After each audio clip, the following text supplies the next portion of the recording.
Yes sir ನಮಸ್ತೆ. ನಮಸ್ತೆ. ಚೇತನ್ ಅಂತೇಳಿ ಚಿಕ್ಕಮಗಳೂರು ಡಿಸ್ಟಿಕ್ಕಿಂದ ಬಂದಿದ್ದೀನಿ. ಮೊದಲನೇದಾಗಿ ಇವತ್ತು ಸರ್ ನನ್ನ ಪ್ರಶ್ನೆ, ಇವಾಗ ಎಕ್ಸಸೈಸ್ ಇದೆಲ್ಲ ತುಂಬ ಇಂಪಾರ್ಟೆಂಟ್ ಅಂತ ಹೇಳಿದರೆ, ಪುನೀತ್ ರಾಜ್ಕುಮಾರ್ ತೀರೋದ್ಮೇಲೆ ತುಂಬ ಜನ ಒಂದು ಸ್ವಲ್ಪ ಭಯ ಬಿದ್ದಿದ್ದಾರೆ. ಯೂತ್ಸು ತುಂಬ ಜನ ಜಿಮ್ಮಿಗೆ ಹೋಗೋದೇ ಬೇಡ ಅನ್ನೋ ಮೈಂಡ್ಸೆಟ್ಟಲ್ಲಿದ್ದಾರೆ. ಆ ಥರದವರಿಗೆ ನೀವೇನು ಸಜೆಷನ್ ಕೊಡ್ತೀರಾ? ಅಂದರೆ ವರ್ಕೌಟ್ ಬಿಫೋರ್, ಅಂದರೆ ಜಿಮ್ಮಿಗೆ ಸೇರೋದಕ್ಕಿಂತ ಮುಂದೆ ಯಾವ ಥರ ಟೆಸ್ಟು ಏನಾದರೂ ಮಾಡಿಸ್ಬೇಕಾ, ಏನು ಅದಕ್ಕೇನಾದರೂ ಒಂದು? ಅಲ್ಲ, ಈಗ ಜಿಮ್ಗೆ ಹೋಗಬಾರ್ದು ಅಂತ ಹೇಳೋದಲ್ಲ, ಬೇಕು. ಈಗ ಅದನ್ನು ಒಂದು ಇತಿಮಿತಿಯಲ್ಲಿ ಮಾಡಬೇಕಾಗುತ್ತೆ.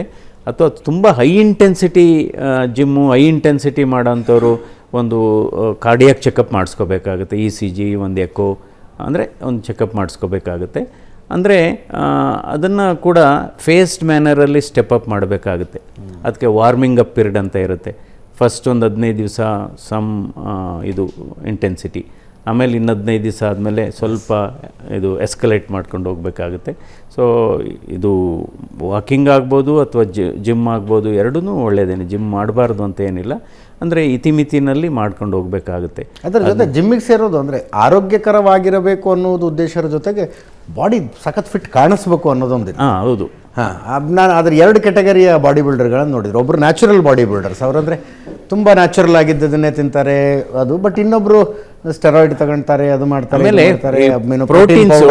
ಪ್ರೋಟೀನ್ಸ್ ಸ್ವಾಭಾವಿಕವಾದ ಪ್ರೋಟೀನೇ ಕನ್ಸ್ಯೂಮ್ ಮಾಡ್ಬೋದು. ಕಾಳುಗಳು, ಮೊಳಕೆ ಕಾಳುಗಳು ಆಗ್ಬೋದು, ಅಥವಾ ಮೊಟ್ಟೆಗೆ ಆಗ್ಬೋದು. ಅದು ಆ ರೀತಿ ತಗೊಳ್ಳೋದು ಮುಖ್ಯ. ಡೆಫಿನೆಟಾಗಿ ಜಿಮ್ಮು ಕೂಡ ಇತಿಮಿತಿಯಲ್ಲಿ ಮಾಡಿದರೆ ಬಹಳ ಒಳ್ಳೆಯ ಎಕ್ಸರ್ಸೈಸ್ ಅದು ಕೂಡ. ನಾನು ನನ್ನ ದೇಹ ಹೆಂಗೆ ಕಾಣಿಸ್ತಾ ಇದೆ ಇನ್ನೊಬ್ಬರಿಗೆ ಅನ್ನೋದರಷ್ಟೇ ಇಂಪಾರ್ಟೆಂಟ್ ಹೆಂಗಿದೆ ಅನ್ನೋದು ಕೂಡ. ಸೊ ಎರಡರದ್ದು ಬ್ಯಾಲೆನ್ಸ್ ಬೇಕಾಗುತ್ತೆ.